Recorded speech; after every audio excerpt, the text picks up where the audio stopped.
You're listening to The Streaming Wars, the podcast that discusses all of the latest happenings regarding your favorite streaming services. Find out which service is winning the war this time around. Hello everyone and welcome to the latest episode of The Streaming Wars. I'm Dustin and Tony is with me and we are here to discuss all of the important topics from January 20th through the 26th. There's been some big things that have happened over the past week, not as much news. I mean, let's be honest, I keep saying this, but January is not typically a month that I would expect there to not be as much news, but this January, because probably of things that's been happening with the presidential situation, the new president taking office, and some of the conflicts that were happening prior to that. Maybe that's why, but I mean, I'm only guessing here because here we are talking about the streaming stuff, and honestly, there just hasn't been that much news in general over the past couple of weeks, and this week is no exception. However, last week, right after we recorded, Netflix ended up having their Q4 results for 2020, and in the process, they have some new numbers. We're going to talk about that. There's a couple of new headlines that grab some attention, and we're going to talk about some of the reasons why some of the headlines are very interesting and some of the headlines are kind of misled. And then we have some big news when it comes to Peacock and sports. I know, yes, sports yet again, but that is the news that keeps popping up over and over again when it comes to the streaming services is sports, sports, sports. So let's get into some service updates. First of all, let's talk about Netflix. So Netflix, they ended up beating their Q4 subscriber forecast, and they are claiming that they have a cash-rich future. Now, this is big news because obviously they hit 200 million subscribers, which they were already prepping people and saying it was maybe they weren't going to be able to do that because they already exceeded expectations multiple quarters before, and now they're exceeding expectations again. And so let's talk about subscribers first. As far as subscribers go, I mean, great for them. They've reached over 200 million subscribers. They're leaps and bounds ahead of a lot of people. Obviously, at the pace that it's taken them to get 200 million, I mean, Disney could be at 200 million subscribers across their services in just a couple of years and be, you know, that much faster than what Netflix was. However, $200 million subscribers is a great number, and that leads into the other part. But let's talk about their subscriber count first. Man, it's been a great for 2020. It's been a great year for Netflix. I remember, I think Q2 or Q3. I think it was Q2. They overshot their numbers. They definitely beat industry expectations. And then now we see again with Q4 of how they've just blown expectations out of the water. So congratulations to Netflix. I mean, they've added, like you said, they're now around 204 million. They added 8.5 million subscribers in Q4. That's great for them, that a company so large and that they have such a big scale that they're able to still reach out and gain more market share. I think that really says something about Netflix and what they are as a company and the products that they have and the content that they're delivering. Just really, it shows that even Netflix can still grow and evolve. You know, it seems like they haven't tried to reach any more markets. You know, I think a big growth of like Disney Plus and others have been like getting into international markets, whereas in, you know, Netflix, I can recall, and somebody can fact check me and I could be wrong, but they haven't entered many new markets in 2020. So all their growth is just squeezing out more subscribers in the areas that they're already part of. And especially as there have been more streaming services just saturating the market, the fact that they're still able to do this, it just shows that Netflix as a brand is not going to go away. It's not just, you know, because they don't have like, you know, a Disney or HBO / Warner Media or ABC behind their name, or Amazon, right? They don't have those big brands behind their name. They're still able to create content that people still like and enjoy. Yeah, absolutely. It comes down to Netflix has proven a lot of places wrong. They clearly proved that streaming was the direction to go. That's not a question whatsoever. However, the thing that's really interesting is the fact that they've had as much success as they have while these other streaming services popped up, because there's plenty of people when Disney Plus first launched that said, well, we're going to cancel Netflix and we're not going to have Netflix anymore. And there's plenty of people who did do that. But the thing is, they still have continuously added subscribers to their numbers, despite the people that say this or the people that don't want to subscribe to multiple services. And the thing is, I'll say this: we've talked about Disney Plus. They're very successful, but ultimately the issue with Disney Plus, as we've brought up countless times, is that they don't have a lot of content that is geared towards adults. As 2021 starts up, we're going to start seeing a lot more content with the Marvel content, and then further in the future with Star Wars, and that content is going to be more consistent. But one thing that's proven for Disney Plus is over the course of 2020, there wasn't a lot of content that would draw in a lot of adults. Netflix, on the other hand, has plenty of content that appeals to all ages. So they've, for now, it's kind of like I guess in the mind of some people who think that Netflix is going to eventually go downhill once a lot of these other streaming services start ramping up their production and start ramping up the amount of content that they're releasing. It's kind of like a stay of execution, I guess, for a lot of people who are considering Netflix to fail. But in the meantime, the big thing is Netflix has to get control over their cash spending. And this is one of the other big things from this Q4 results, was that their cash spending is down and they're looking at a cash-rich future, which ultimately means they can start paying off their massive ton of debt that they have. The issue, of course, that lies in this is when you look at 2020, there's a reason why they're suddenly cash-rich, and it's not because they're suddenly having that many more subscribers. It's because the massive amount of production holds that occurred in 2020 is actually the main cause as to why all of a sudden Netflix is cash-rich. And the problem is that that's not going to continue. I mean, Netflix has continuously been putting more and more content together over the past few years, creating even more content, releasing even more stuff. We just talked about, I think it was last episode, about how they're bragging about how they're going to have a new film every single week. There's no slowing down on the amount of content they're spending. However, the one thing that they probably aren't spending as much on is the licensing aspect of content, which does cost a significant amount. So I guess ultimately it comes down to whether or not they can actually stay cash positive in the future with productions returning to the way they were. Because if they don't, then this whole we're suddenly cash positive and we can start, not having to worry about borrowing money like we have been for years.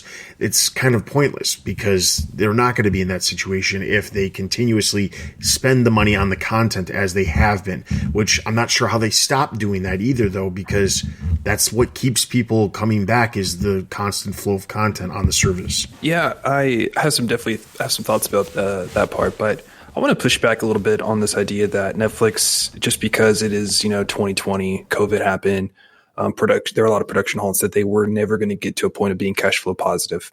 I do agree with you that it happened sooner than I think people expected it. But if you look at throughout the years, that their negative cash flow rate, was decreasing, every single year. It would eventually become cash flow positive. And so, I mean, that's why I kind of push back, they would eventually have gotten to this point, but COVID just definitely accelerated that. For me, I'm not worried about that because they're going to get there anyway. And just as there's something about the economy of scale, right? As businesses scale to a certain point, that they're able to, make a positive return on investment. And that's been the argument, I think, that John Stinky has said multiple times about HBO Max of hey, you have to grow to a certain amount of scale to even be positive, to get a profit. And the fact that they were able to do this has been very impressive. And, I think Q1, right, which is not really Q1 of 2020 was not, it was somewhat affected by COVID, right? But even still, they were either cash neutral or a little bit negative. And that was before, COVID happened. So there's that. But the reason why being cash flow positive is really important is if you, I think, take a second and look, U.S. interest rates are down right now. And so it's very cheap to take on new debt. As long as you can just really pay off your interest and pay off a little bit more,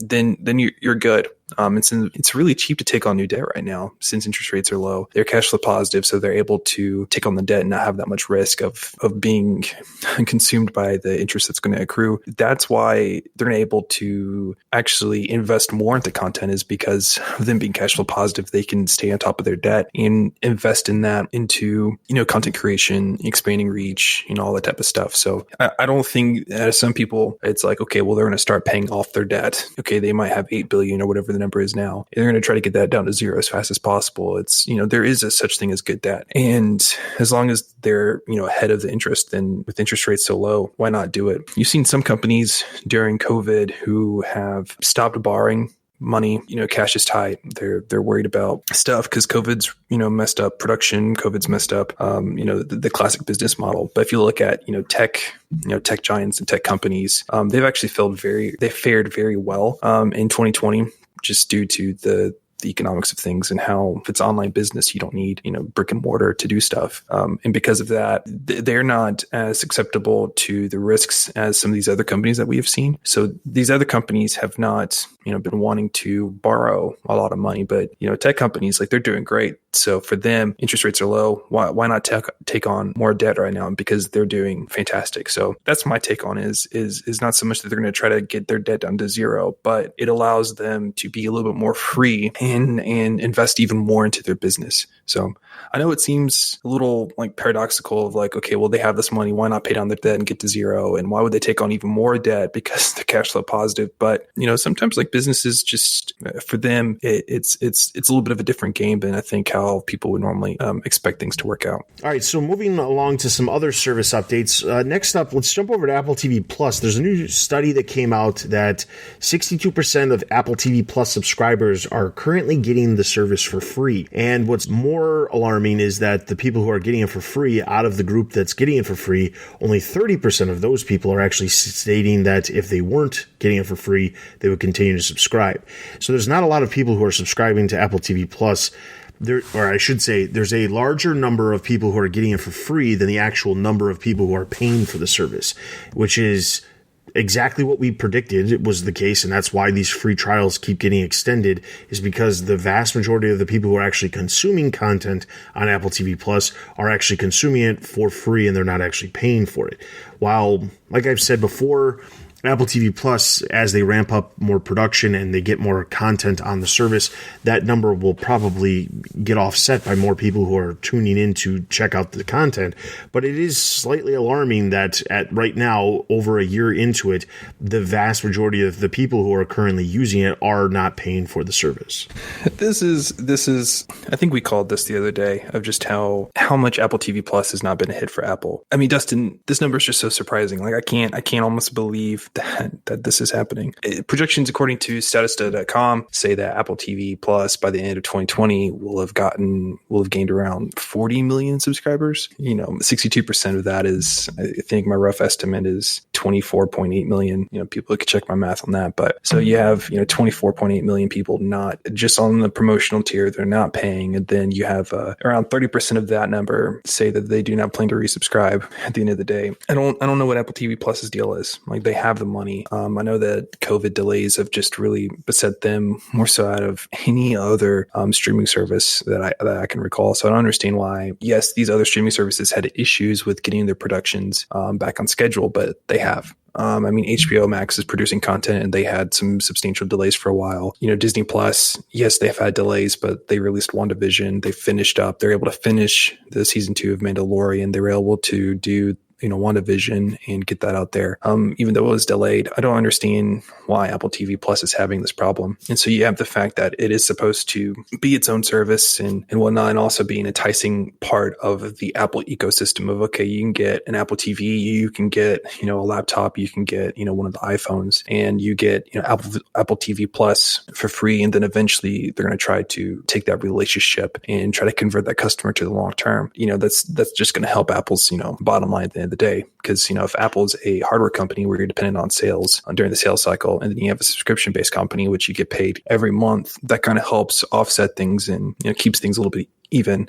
But I feel like this is just wasting money, and not even a good way. Like, yes, sometimes some companies will take risks, can do investments that they know we're going to lose money to gain, subscribers in the long term. I mean, I think Amazon is one of those companies that I feel like specializes in this, that they take bets that they know that are not at the end of the day, like by themselves are not improving the bottom line, but they do entice people to, go to Amazon at the end of the day. And this is not the case for Apple. And so if this trend continues, I can see them just scrapping. I feel like they might not scrap it, but I can see some investors really push back on this idea of, okay, why are we wasting resources? Why are we investing in talent, investing in production, investing in buying movies that aren't being shown on like AMC or Regal or whatever, that, they want to get onto a streaming service that we've seen with like Greyhound and other properties that Apple TV Plus has bought and shown on their platform. I mean, I could see some, analysts or, stakeholders, shareholders really ask these questions. And for a very pessimistic case of Apple TV Plus, I could see it being closed down within 2 years if they cannot right the ship. It's just so distressing, because Apple should be able to deliver quality content and convert, these people.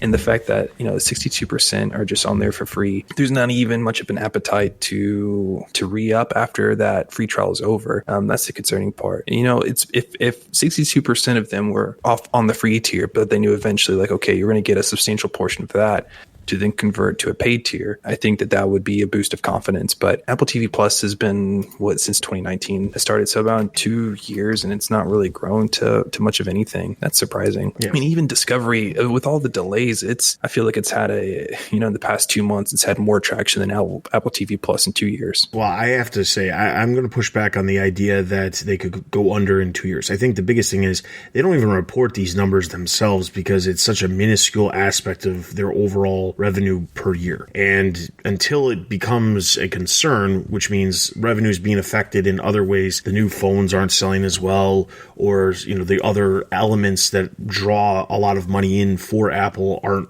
producing the amount of revenue that they need, then maybe the microscope will get pulled out, and then Apple TV Plus comes into a concern that people are going to, that investors are going to take a look at. But I don't think it matters right now. I mean, we've seen multiple quarters where they don't even mention Apple TV Plus because it's such like a blip on the larger radar of what they have. And honestly, I don't think it would only be about 2 years before they shut down, because I think this is like a very similar situation to Amazon Prime. Prime Video is a way to get people to not only use Prime Video, but also to use the Prime shipping. You're subscribing to this membership, you're paying for it per year, and it's helping their bottom line. With the new Apple One that released last fall, their idea is that they're bundling these services and trying to get more people to subscribe for a larger group of services. So Apple TV Plus is one aspect of that, and as time progresses, it will grow and there'll be more content, similar to the way how Amazon Prime offers more than just Prime Video. There's Prime Music, there's other elements. Obviously, there's the free shipping aspect of Prime, which is huge for the service. But Apple's looking at trying to bundle these different things together, and Apple TV Plus is just one aspect of all of this entire larger subscription model that they're trying to push right now. I think the biggest thing is that they have the money to do to do this for a while, and they can foot the bill for these exclusive deals with a lot of high-profile producers and things like that until they start getting the content flowing. And once the content starts flowing and they start gaining some traction with the service, that's when people will start paying attention to a little bit more. I think they're probably one of the few companies out there that has less of a spotlight on what they're doing with the service, which, I mean, as far as we're concerned, we're obviously looking at all the services. But I think a lot of companies in general, they're not even looking at Apple TV Plus and really comparing it to the other services, because there's not the content, there's not the amount of subscribers, they're not even talking about it. It's not as big of a deal to the larger company that oversees it. So I think Apple is one of the few companies in all of the companies that we discuss here on a regular basis that if nothing happens and they just continue to chug along and release one show a year for the next 2 years, I honestly don't think they would close up shop. I think they would just continue to do what they're doing.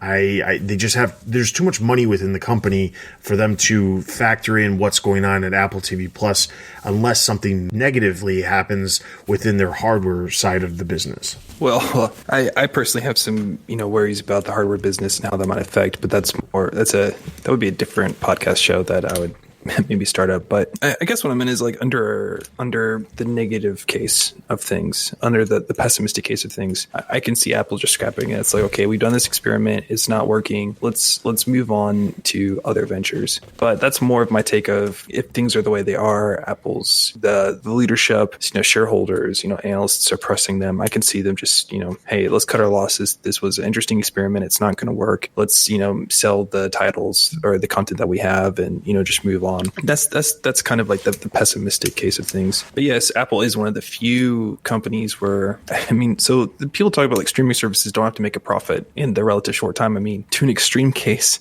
Apple TV Plus doesn't have to make money at all for a very long time, even if possible, but it's got to provide value. And that's my concern is like, yes, Prime Video, it adds value. People can debate, okay, quantitatively how much value, but I think it's clearly obvious that a lot of their Prime products add some value to Amazon.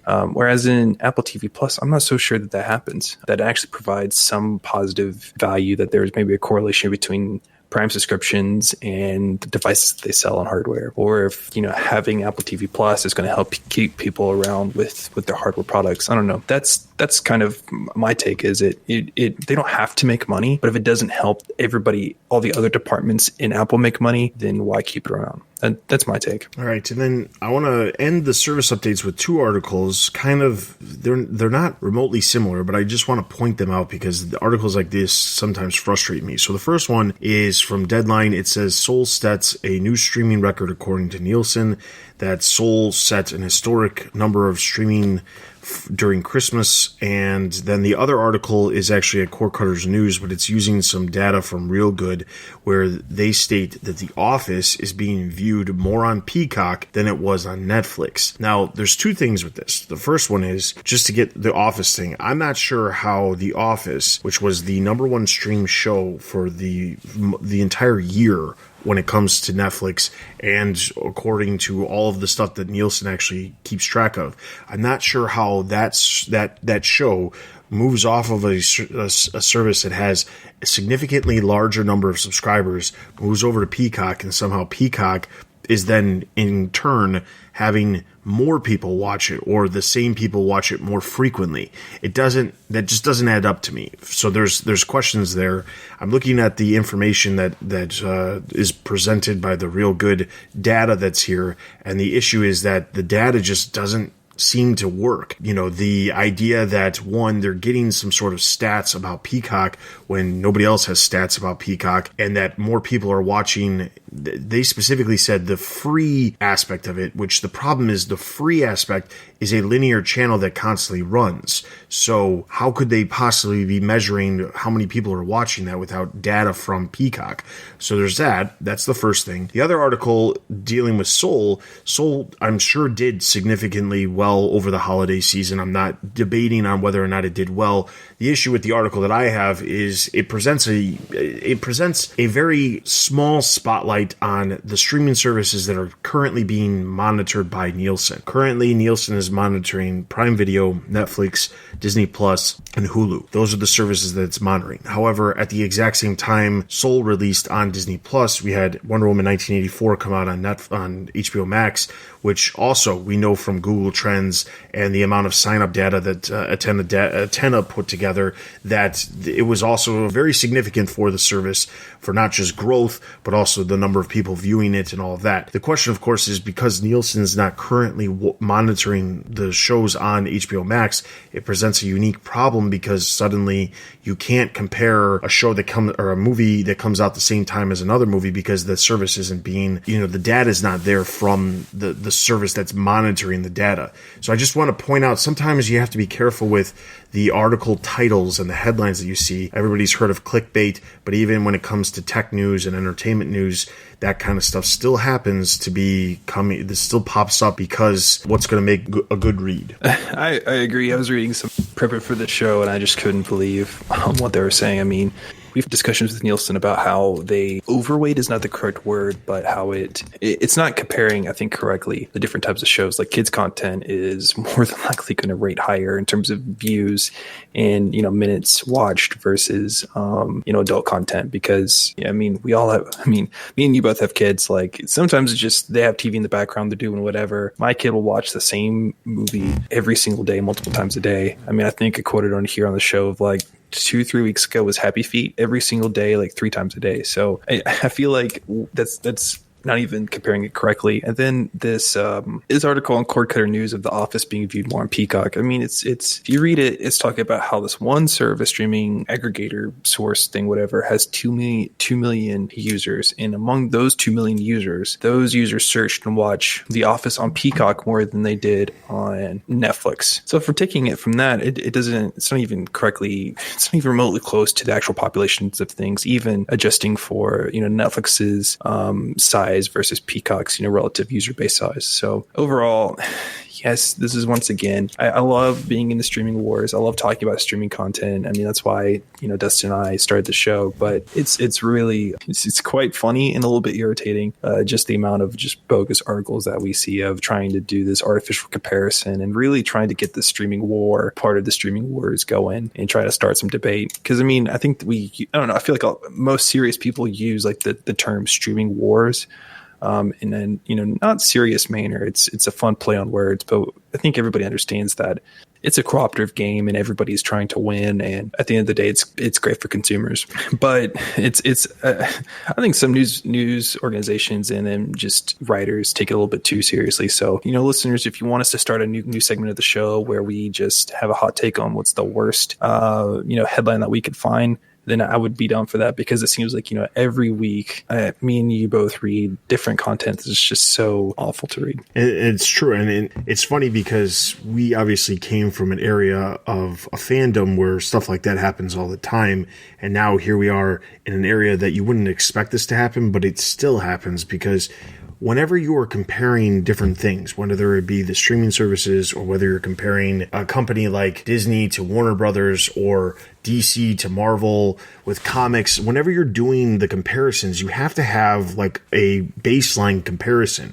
When it comes to comic books, because this is the area that we came from before we were doing this, when it comes to what's selling the best, you have to have a standard of, okay, what's really good, and then you have to compare everybody the exact same way. When you're not comparing everybody's content the exact same way, but you're stating that this is a historic record-breaking thing, I'm sure that Soul did well. Like I said, I'm not debating that whatsoever. And like Tony said, kids' content is obviously going to be viewed way more frequently than a movie like Wonder Woman 1984 is. However, it's not fair to sit there and compare something that you're not even getting data from to something else. And that's the problem that I have. All right. So with that being said, we're going to get into our final topic for today, which is Peacock and sports. And you're probably thinking to yourself, how could this be the topic, considering we've talked about Peacock and sports literally every episode since we got back from the holidays? And that's because it just keeps happening. I was thinking the same thing. I was like, okay, let's stop talking about sports and Peacock. And then a WWE article that we're about to mention that I found, and I'm like, all right. So I texted Dustin, and I was like, okay, here's another sports-related Peacock piece of news that we're going to have to cover because it's pretty huge. And that was the second one, actually, that popped up because just before the WWE Network announcement came through, there was an announcement that NBC Sports Network is actually planning to end their channel run on cable television, and they're going to be moving the sports that are currently featured on NBCSN to USA Network and Peacock. So basically, if it's a high-profile thing like NHL games, or I'm not sure if they have any MLB games, but I know there's NHL stuff that appears on NBC Sportsnet. If that content's going to most likely migrate over to USA Network. The low profile stuff, we're talking the off sports stuff, the cycling, the stuff that's not part of like major leagues that are demanding an insane amount of money for the rights. That stuff is going to end up over on Peacock. And interestingly, just these last couple of weeks when we talked about rugby and lacrosse coming to Peacock and the deals that could be in place where that stuff could be coming over, with NBC Sportsnet actually shutting down, it actually makes perfect sense for that content to go over to Peacock, because Peacock is a place where they don't have to worry about the ratings being as good as a cable station. So there's that. That's part of the news, which means, of course, more sports for Peacock. But then the next day, there was this major announcement, which is that the WWE Network, if you're unfamiliar, WWE is sports wrestling or sports entertainment and wrestling, and they had their own streaming service. And basically their whole premise of their service was $10 a month. You get not only access to a library of content that they have as part of their in quotes league that they have, but you also get content every single month that's brand new, because their pay-per-views that they typically would air once a month that would generally cost between $50 and $60 a piece, you would get that pay-per-view as part of your actual subscription for only $10. So it was great. They obviously took a huge loss on the pay-per-view revenue, and when you translate that over to maybe 1 million subscribers paying $10 a month, you're bringing in more money, and that's what they were aiming for. And the network has existed, and I believe last year they surpassed 1 million subscribers, which is huge for them. But now the network is actually being folded into Peacock, and Peacock is basically going to assume all of that library content on the network. It's also going to continue to air the pay-per-views, and it's all just part of your Peacock subscription. This isn't an add-on. This isn't anything you have to pay additional money for. If you're paying for the $4.99 tier, you're going to get WWE content. It's just going to have commercials associated with it. If you're paying for the $10 tier for Peacock, then you're going to get it all commercial free, just like you would the other content that is on Peacock.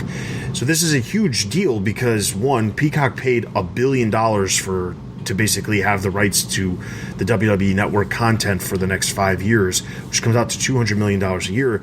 So I guess outside the fact that this is huge for Peacock, this is huge sports, bringing more sports into the service. I guess the real question is, was it worth $200 million? Right now, WWE's getting a boatload of money. Customers are getting, they're not, if you were already subscribing to WWE Network and you happen to be subscribing to Peacock, you're going to be you get to basically chop one of those off. You don't have to pay for WWE Network anymore. So for your cost of your Peacock Premium, not only are you going to get all the content that you were previously getting on WWE Network, but you're also going to be getting a ton of content that's on Peacock as well. So it's great for the consumer. It's great for WWE. But the question is, what does it do for Peacock? And that's the question that I want to talk about is, what does this deal do for Peacock? Outside of bringing in content that they otherwise didn't have on the service, what does this $200 million per year for the next 5 years do for Peacock? I mean, I feel like it puts a lot of pressure on Peacock to gain subscribers. I think it's, as we said before, it's okay for streaming services to not make money in the short term. This established fact. However, whatever content that you spend on and the debt that you accrue, it needs to push to gain subscribers. WWE is huge. It's the biggest wrestling consortium out there. Its TV deals are huge. It has very high ratings. It's for a long time made a whole bunch of money on pay-per-view and that type of stuff. It's got a serious following. And so I think that Peacock is playing by a different playbook. Yes, they see that their competitors are spending lots of money on a bunch of different type of content. They got back the rights to The Office and Parks and Rec, 2 of their huge shows. Yes, they are developing other content as well, but they looked around and see, okay, what's the playbook that everybody else is using and what are they not doing? And one of them is investing in sports. So we've seen them invest in a bunch of niche sports. And so that's going to grow their, customer base by a little bit because the sports are niche. That makes sense. However, WWE is a huge tranche of viewers, and especially as people are cutting cords, especially as viewing stuff remotely, mobile, iPads, tablets, whatever. And that's growing and growing and growing. There is an appetite within the WWE community to, watch this stuff online in a very easy way. And so now you're jumping on with Peacock and okay, you can watch the WWE and then the rest of whatever, Peacock offers to watch.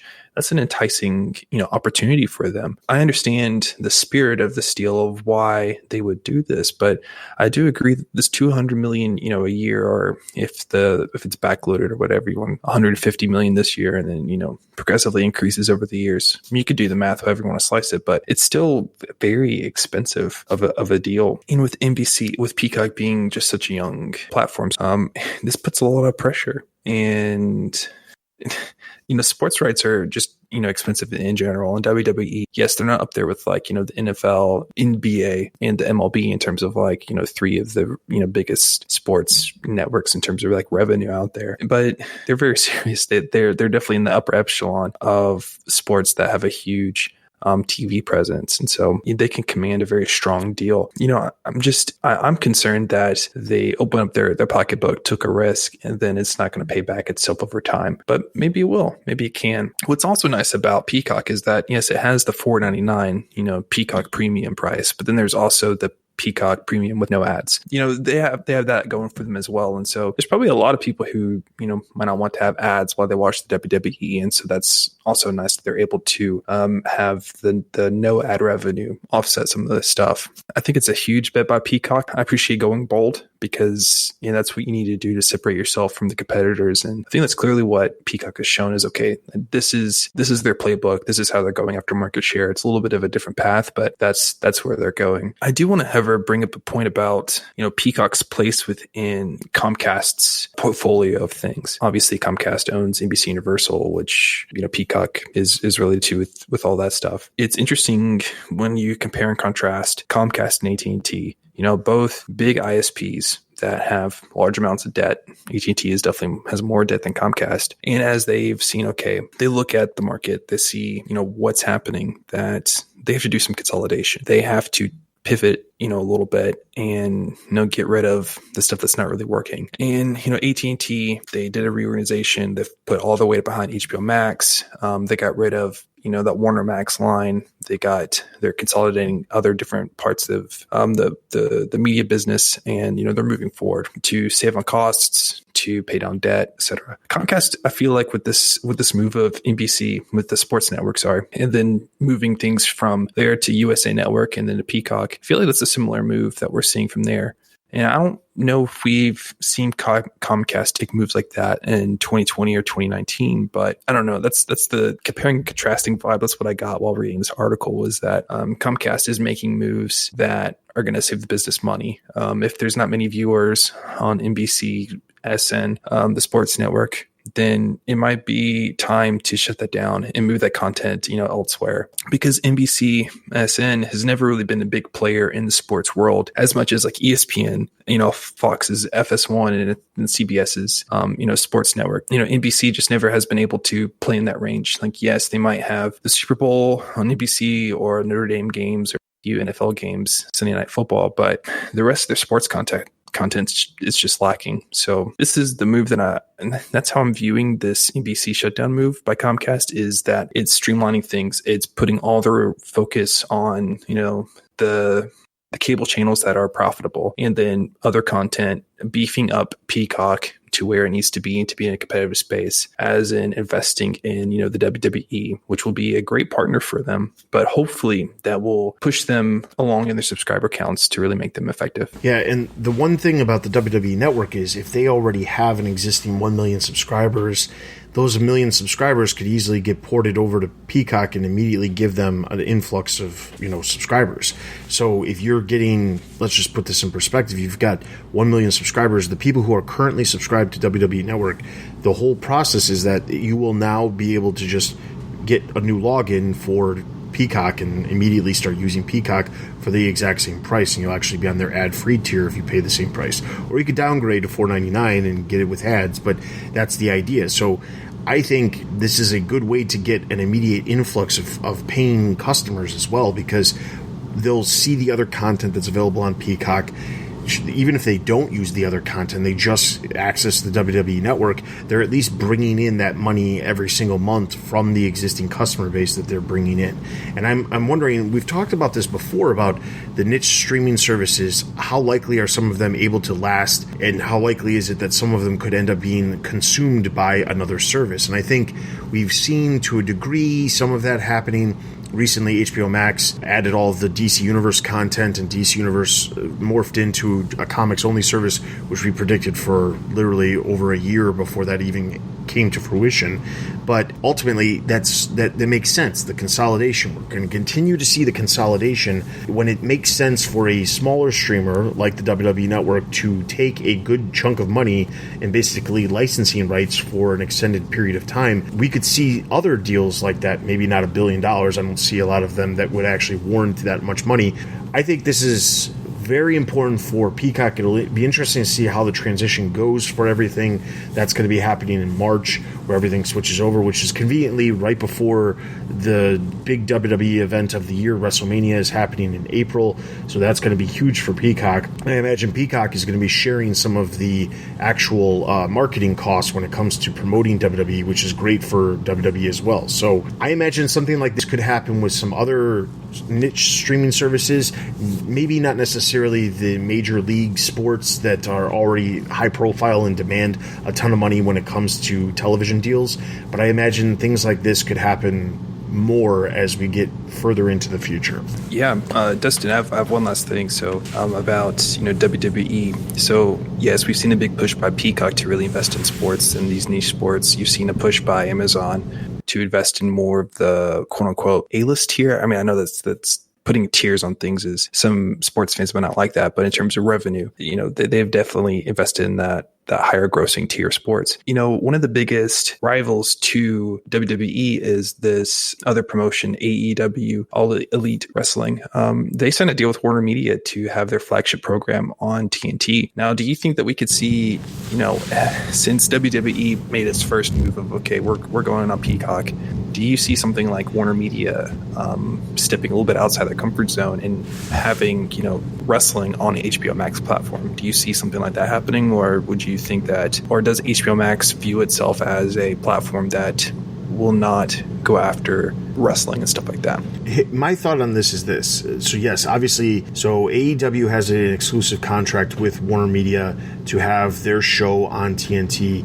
Actually, some point last year, the show was successful enough where Warner Media actually announced that they were going to be adding an additional show on TNT or to one of their networks for AEW specifically, because the show's been it's done very well for them on TNT. Not necessarily as well as like an NBA game or something like that, but it does very well for them, and it's consistent content that happens year round. And that's what you're always looking for, is when you have a show, you only have X amount of weeks that you've got new episodes. When you've got football or basketball or baseball, there's only seasons, so you have to fill in the gaps. And having something like wrestling that is year-round is great for any network. Is it possible that AEW content comes to HBO Max? I think it could be. And the downfall of it being them having AEW content is at this point in time, because AEW is such a newer league per se, they don't have like a massive back catalog of content. They don't have other documentaries that they've made for their wrestlers like WWE has, because WWE's been around for a very long time, over 30 years. So the thing is, they've got tons of content that adds value to a service like Peacock, while AEW, they just have their one show, and they're in kind of the early stages of really getting off the ground and doing other things. Could they add an additional show? Could they have more content? Absolutely. But I think that, I don't know that it would be, I think if HBO Max was to make a deal with AEW to have content on the service, it's going to be a situation where, one, AEW gets to be bigger, which is being held back right now by COVID and the fact that they can't tour and become a bigger name. But then the other thing is, if there was deals in place where HBO Max launches in international markets and TNT is not in those international markets, that could be a way to get that content to those international markets for that league to then grow the popularity of it. So there's that aspect of it. But I also believe that the other part of it is that if AEW was to have, or if HBO Max was to create some sort, create more content, focusing more content on sports or focusing content on live news and things like that, AEW is a perfect candidate to be included in that group of content. If they have the ability to have, maybe not CNN because of the deals in place with the cable companies, but maybe a version of CNN that's made specifically for HBO Max, that offers live content, that offers more sports that they have on other avenues and networks that they already own.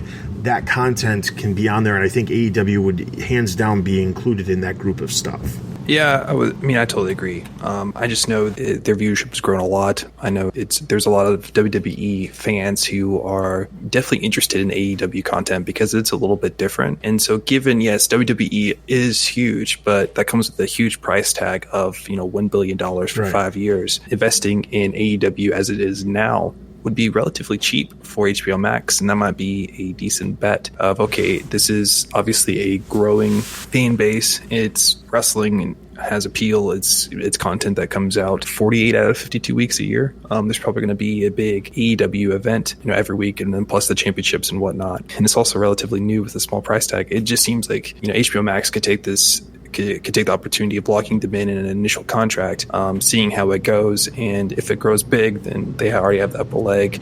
Yeah. And it's a good, return on investment for them. And so that's more of a, okay, given WWE made its first move of going on Peacock, what are the other players going to do? Are they going to invest in something similar, or are they just going to ignore the sports world? Yeah, and this is a perfect example of when you have, and honestly, this applies to outside of just AEW and WWE. This applies to some of these other niche sports leagues too. Like the idea that WWE just made this massive deal with Peacock means that some of these other niche leagues will be able to potentially get some money out of some potential exclusive deals.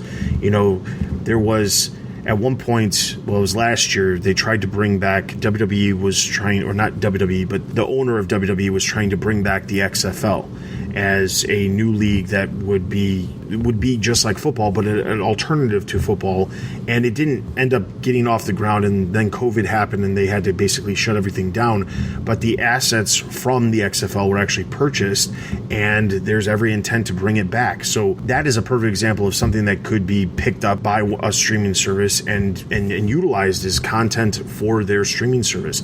It's stuff like that where it's like a no-brainer. And this fact that the WWE just got as much money as they did for as long, it means that all the other leagues, they should be able to not get nearly as much, but they should be able to get more, a significant amount of money compared to what they were maybe previously getting because of the deals that are happening right now. It's a good time to have a sports league, and if you are consistently getting matches or games or events that are regular, that's the content that these services are looking for. And I think that's the big thing that is going to help a lot of these niche leagues out, is if they have a consistent way of getting content on a normal basis, and it's not like we only have a 2-month season, then there's a good chance that they're going to get good deals with a lot of different streaming services.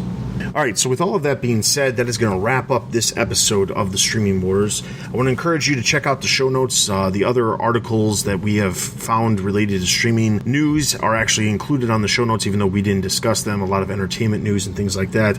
Also, there's a list of trailers that have released. It's been, like I said, slow the last couple of weeks, and there hasn't been nearly as many trailers, but there is stuff to check out. So be sure to check out the show notes at thestreamingwars.io. With all of that being said, be sure to follow us on Twitter and Discord for those articles as we find them, and follow us on Instagram for all the latest announcements related to new episodes of the podcast posting.